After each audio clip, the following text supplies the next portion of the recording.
Gising na pala ang anak sa mayaman. Mabuti nagising pa kayo. Tanghali na naman ang bangon ninyo. Kaya nababad na naman ang mga mata ninyo. Sa kakasilpo ninyo. Napakasarap talaga ng mga buhay ninyo. Dapat hindi pa kayo gumising.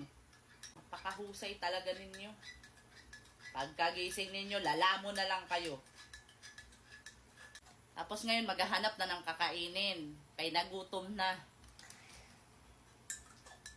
Sarap talaga ng buhay ninyo. Kain, tulog, cellphone, lakwat siya. Paghusayan ninyo yung estilo ninyo.